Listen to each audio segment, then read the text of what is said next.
তোমাদের ডব্লিউবিপি এবং কেপির পরীক্ষাকে লক্ষ্য করে আমি তোমাদের 100 দিনের একটা স্মার্ট স্টাডি করে দিয়েছি, যেখানে আমি পার ডে 2 ঘন্টা করে তোমাদের কাছ থেকে সময় নিচ্ছি।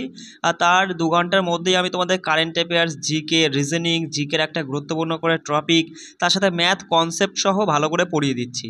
দেখো বস, তুমি তো তোমার নিজস্ব একটা পরিকল্পনা বা স্টাডি প্ল্যান করেই নিয়েছো, তার পাশাপাশি আমাকে তুমি অপশন বি হিসাবে রাখলেও তুমি আমাকে পার ডে 2 ঘন্টা করে সময় দাও। দেখো, দিনের শুরুতেই কিন্তু মানে দিন শুরু হওয়ার আগেই আমি তোমাদের 2 ঘন্টা করে সময়ের মধ্যে কিন্তু ক্লাস করিয়ে দিচ্ছি। দেখো, 3টে থেকে 5টার মধ্যে তুমি এই ক্লাসগুলো কিন্তু পেয়ে যাচ্ছ, প্রতিটা দিন পাবে। ঠিক আছে, এবার তুমি খুব সকালে উঠে দেখো, ঘুমটা তো তোমাকে একটু কামাই করতেই হবে, কারণ তোমাকে 100 দিন যদি না খাটো না, তাহলে কিন্তু হবে না। তুমি পড়ছো না, কেউ তো একজন পড়ছে, সে কিন্তু বেরিয়ে যাবে।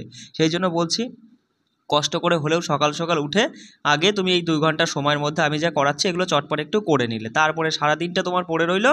সারাদিন তুমি তোমার নিজের হচ্ছে যে পরিকল্পনা বা স্টাডি প্ল্যান অনুযায়ী পড়তে পারো। আর যদি না পারো, কোনো অসুবিধা নেই, আমি তোমাকে যা করাচ্ছি এইটাই তুমি বারবার করে রিভিশন করো, তাহলে এনাফ। কি বললাম? যথেষ্ট। শুধু ইংলিশ করাচ্ছি না, 75-এর মধ্যে 65+ নাম্বার আমি তোমাদের দেখিয়ে দেবো, এক্সাম দিয়ে আসবা, প্রশ্ন আমি মিলিয়ে দেখাবো। এইটুকু বিশ্বাস রাখো, রেখে ক্লাসগুলো করে নাও। আর তোমরা যারা দেখো, আজকে আমরা হচ্ছে কি করব, আজকে কি পাচ্ছ তুমি? কারেন্ট অ্যাফেয়ার্স থেকে আজকে স্পোর্টসের ওপরে 3 নাম্বার ক্লাস করব, আরও 25টা গুরুত্বপূর্ণ এমসিকিউ দেখে নেব। আর এই যে পিভিআরসি আছে, জিকেগুলো যারা পড়ছি আমরা, মোটামুটি আজকে আমরা 5টা গুরুত্বপূর্ণ প্রশ্ন পড়ে নেব। তোমার এই 2018 সালে যে ডব্লিউপি হচ্ছে কনস্টেবল প্রিলিমসের যে পরীক্ষা হয়েছিল, সেখানকার 5টা প্রশ্ন একদম ডিটেলসে পড়ে নেব। আর জিআই দেখো, রিজনিং থেকে আজকে আমরা দেখব, তুমি বেশ মানে 2-3টে টাইপ মিলিয়ে আমি তোমাদের হচ্ছে দেখিয়ে দেবো। বুঝতে পারছো? 100টা দিন সময় রয়েছে, 50 দিন যদি আমরা 2টো করে টাইপ দেখি, 100টা টাইপ আমাদের হয়ে যাচ্ছে যথেষ্ট। বিষয়টা বুঝতে আমি বলছি তাই। তার দেখো, আমার কিন্তু পরিকল্পনা রয়েছে যে তোমাদের 100 দিনের টার্গেটের মধ্যে মোটামুটি 60 দিনের মধ্যে সিলেবাস পুরোপুরি শেষ করে দেবো। পরের 40টা দিন আমি তোমাদের প্রতিদিন একটা করে সেট করাবো, ফুল মক টেস্ট বলতে পারো। বুঝতে পারলে? বা ফুল মক টেস্টও করাতে পারি, অথবা পার্ট হিসাবে 25টা করে ম্যাথের প্রশ্ন, 25টা জিকে মানে জিআই, বিষয়টা বুঝতে পারি, সেইভাবেও কিন্তু করাতে পারি, সেরকম পরিকল্পনা রয়েছে। আর তোমরা যারা আমাদের টেলিগ্রামে দেখো, সমস্ত ক্লাস কিন্তু তুমি প্র্যাকটিস সেট যেগুলো পরবর্তী সময় করাবো, সেগুলো কিন্তু তখন আর পাবে না।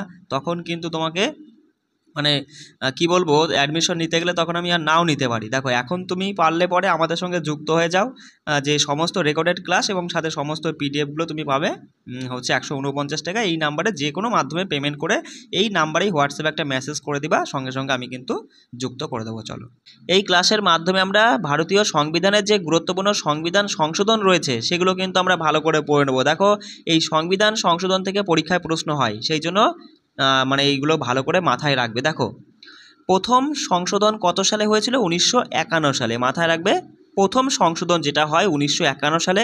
আর এই সংশোধনের মাধ্যমেই নবম তপশিল যুক্ত করা হয়েছিল। কি বললাম দাদা? প্রথম সংশোধন হয় 1951 সালে, আর এই সংশোধনের মাধ্যমে তোমার এই ভারতীয় সংবিধানে নবম তপশিলটা যুক্ত করা হয়। চলে আসি এবার দেখো, 7তম সংশোধন। এটা মাথায় রাখবে যে ভাষা ভিত্তিক রাজ্য পুনর্গঠনের জন্যই কিন্তু তোমার এই 7তম সংশোধন করা হয়েছিল। ঠিক আছে, যেগুলো সাল দেওয়া নেই সেগুলো সাল মাথায় না রাখলেও হবে, আর যেগুলো সাল দেওয়া আছে সেগুলো সাল কিন্তু মাথায় রাখতে হবে। বুঝতে পারলে?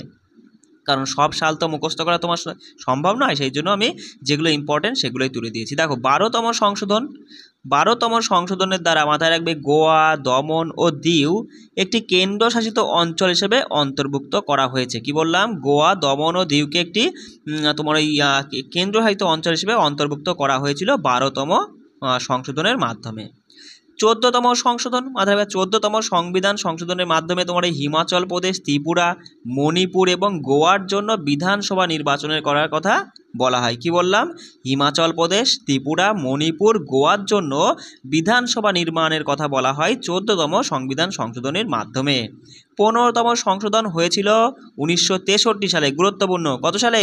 15তম সংবিধান সংশোধন হয় 1963 সালে, যেখানে হাইকোর্টের বিচারকের অবসরের বয়সটা 60 বছর থেকে 62 বছর অবধি বাড়ানো হয়। কি বললাম? এই হাইকোর্টের যে বিচারক রয়েছেন তার মানে অবসর গ্রহণের যে বয়স সীমাটা, সেটা 60 থেকে 62 বছর করা হয়েছিল তোমার এই 15তম সংবিধান সংশোধনীর মাধ্যমে 1963 সালে। দেখো, 21তম সংবিধান সংশোধনীটা হয় 1967 সালে। কত সালে? 1967 সালে 21তম সংবিধান সংশোধন হয়, যার মাধ্যমে অষ্টম তফসিলে সিদ্ধি ভাষাকে 15তম আঞ্চলিক ভাষার মর্যাদা দেওয়া হয়। কি বললাম? সিদ্ধি ভাষাকে 15তম আঞ্চলিক ভাষার মর্যাদা দেওয়া হয় তোমার এই অষ্টম তফসিলে, আর এটা যুক্ত করা হয় তোমার এই 21তম সংবিধান সংশোধনীর মাধ্যমে 1967 সালে। এই এক লাইনের মধ্যে 4-5টা প্রশ্ন হতে পারে। যদি বলে দেয় যে 15তম আঞ্চলিক ভাষার মানে 15তম কোন ভাষাকে আঞ্চলিক ভাষার মর্যাদা দেওয়া হয়? সিদ্ধি ভাষা। যদি বলে দেয় যে সিদ্ধি ভাষাকে কত নম্বর তপশিলে যুক্ত করা হয়েছিল? অষ্টম তপশিলে। কেমন? বা আরও মানে দু তিন রকমের প্রশ্ন হতে পারে, সেই জন্য লাইনটা ভালো করে পড়বে। দেখো, তারপরে চলে আসি যে 24তম সংবিধান সংশোধন করা হয় 1971 সালে। মাথায় রাখবে, 24তম সংবিধান সংশোধন করা হয় 1971-এ, যার দ্বারা মৌলিক অধিকার সংবিধানে যুক্ত করা হয়। কি করা হয়? মৌলিক অধিকার যুক্ত করা হয়। 26তম সংবিধান সংশোধন হয়। এই 26তম সংবিধান সংশোধনের মাধ্যমে রাজ পরিবারের প্রাক্তন শাসকদের ভাতা বাতিল করা হয়েছিল। দেখো, আমি কিন্তু দেখো 1 থেকে 101 পর্যন্ত যে সংবিধান সংশোধন হয়েছিল অতগুলো কিন্তু তোমাকে মাথায় রাখতে গেলে কিন্তু চাপ হয়ে যাবে, সেই জন্য যেগুলো গুরুত্বপূর্ণ সেগুলোই তুলে দিয়েছি, এগুলোই বারবার করে পড়ে নিবা। কেমন? তার সাথে দেখে নাও 31তম সংবিধান সংশোধন হয়, যার মাধ্যমে তোমার এই সংসদের 525টি আসন বাড়িয়ে 545টি করা হয়। কি বললাম? সংসদের আসন সংখ্যা 525 থেকে বাড়িয়ে 545 করা হয়েছিল 31তম সংবিধান সংশোধনের মাধ্যমে। দেখো, তারপরে দেখে নাও যে 36তম সংবিধান সংশোধনটা হয়েছিল 1975 সালে। কত সালে? 1975-এ, যার মাধ্যমে তোমার এই সিকিম পূর্ণাঙ্গ রাজ্যের মর্যাদা পায়। কি বললাম? তাহলে যদি পরীক্ষায় প্রশ্ন আসে যে সিকিম কবে পূর্ণাঙ্গ রাজ্যের মর্যাদা পেয়েছিল? 1975 সালে।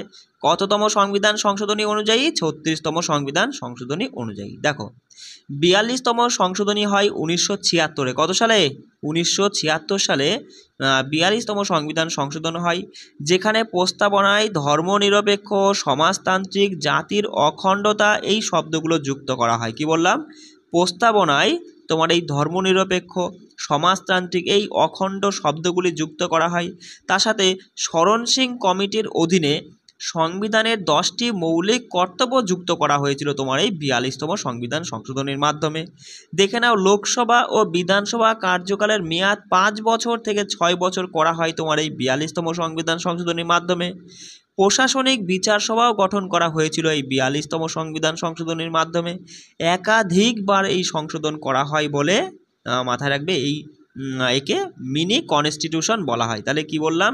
যে 42তম সংবিধান সংশোধনীকে মিনি কনস্টিটিউশন বলা হয়। কারণ কি? কারণ এখানে অনেকগুলো সংবিধান সংশোধন মানে অনেকগুলো ক্ষেত্রে মানে পরিবর্তন আনা হয়েছিল এই সংশোধনীর মাধ্যমে। কেমন? চলে আসি পরের তথ্যে। দেখো, 44তম সংশোধন, যেটা 1978 সালে হয়েছিল। কত সালে? 1978 সালে 44তম সংবিধান সংশোধন হয়, যেখানে দেখো সম্পত্তির অধিকারকে মৌলিক অধিকার থেকে বাদ দেওয়া হয়। ভালো তথ্য মাথায় রাখবে। লোকসভা ও বিধানসভা কার্যকালের মেয়াদ আবার পুনরায় কি 5 বছর করা হয়। ভারতের রাষ্ট্রপতির ক্ষমতা পুনর্নির্বাচনের জন্য মন্ত্রী পরিষদের কাছে একটি বিশেষ তোমার হচ্ছে বিশেষ কি মানে একটি বিশেষ পত্র মানে বা বলতে পারে বিশেষ বিল হবে, হ্যাঁ, বিল ফেরত পাঠানোর ক্ষমতার কথা সন্নিহিত ছিল তোমার এই 44তম সংবিধান সংশোধনীর মাধ্যমে। কেমন? চলে আসি পরের তথ্য। দেখো, যে 52তম সংশোধন কি করা হয়েছিল? 52তম সংবিধান সংশোধনের মাধ্যমে রাজনৈতিক দলত্যাগের বিরুদ্ধে বিধানের কথা কিন্তু যুক্ত করা হয়েছিল সংবিধানে। 61তম সংবিধান সংশোধন হয় 1989 সালে। কত সালে? 1989 সালে 61তম সংবিধান সংশোধন হয়, যেখানে ভোটের বয়সটা 21 থেকে 18 বছর করা হয়েছে।